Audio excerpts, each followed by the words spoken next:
Hey guys, this is Paul Potter with Crappie Fishing TV. Today in this episode, we're going to be out here sniping bogeys in these coves out here in the middle of the open and showing you guys exactly how we're doing it. It's coming up right now in this video. Guys, welcome back. If this is your first time here, this channel is all about helping you guys increase your crappie fishing catch rate by sharing tricks and techniques that I use as a crappie fishing guide here on Grand Lake in Oklahoma. So make sure and hit that subscribe button and give us a like by hitting the thumbs up below. All right, so we are out here at Terra Miranda, put in at the boat ramp here. And one of the reasons I did that is because it's out of the wind. The wind's actually blowing from this way, so we've got some shelter right here. This cove is fairly deep, you know, it goes down to about 30 foot. And you know, it always holds crappie in the wintertime. I've found that. And a lot of the big ones are just out here just roaming, doing nothing, all alone, all by themselves. So what we're gonna do today is drive around this cove, and I'm gonna show you guys what it looks like on down scan and 2D sonar, because that's the two main things I'm gonna use when locating big, suspended, roaming crappie out in the middle of nowhere. So guys, let's look at it.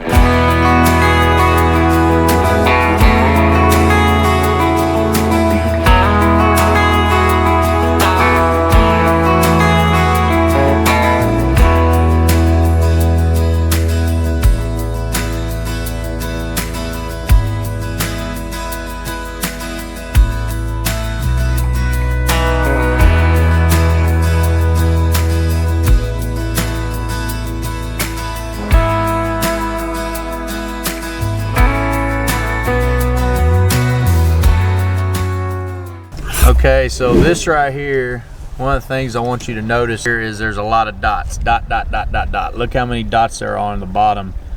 Okay, that is crappie, small crappie. Now those brighter dots on the bottom, boom, boom, those are bigger crappie. So now I'm gonna speed up a little bit and show you guys those arches are gonna kind of become more defined. And all I'm doing is just driving around out in the middle of this cove out here and just scanning and looking. The ones that we're gonna wanna be sniping are the bigger ones, the one with the bigger arches.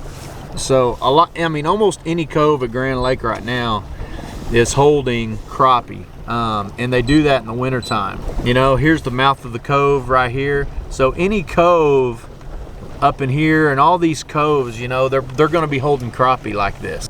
What I'm doing is just picking off these crappie. I'm sniping these bogeys, just finding these little dimes on the LiveScope and just kind of creeping up on them. I'm being real quiet so I don't spook them, because they are being spooky.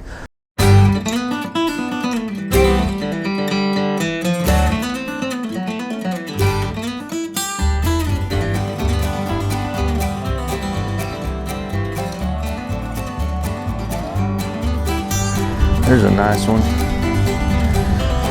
All right, there we go. That is a thick winter crappie right there.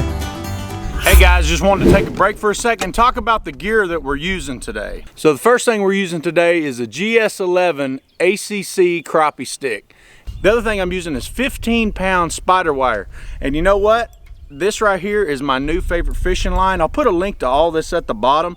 What I like about this fishing line is it's very smooth. It slides right through those eyelets on this pole like nothing. Even with the 1/4 ounce weight, this line will slide right through those eyelets. The Black Max 5 reel right here, and I'll put a link to that at the bottom.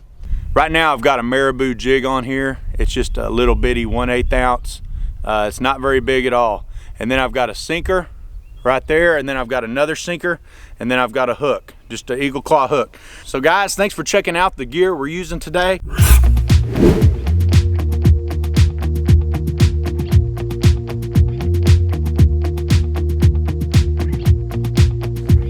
So we made a move, went to Shangri-La, and I just happened to see a couple of big crappie just sitting out here on the bottom in this cove, so I stopped real quick, decided to pick one off, and I caught that one on this hair jig. It's a 1/8 ounce marabou hair jig.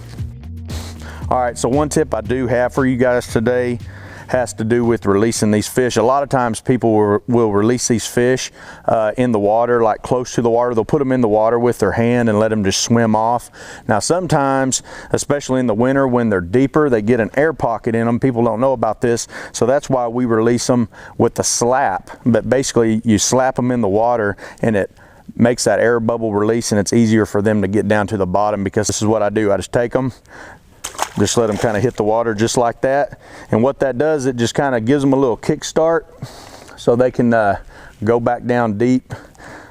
All right guys, well that is it for today. I hope you guys learned something. Make sure and check out some other videos. We'll see you next time.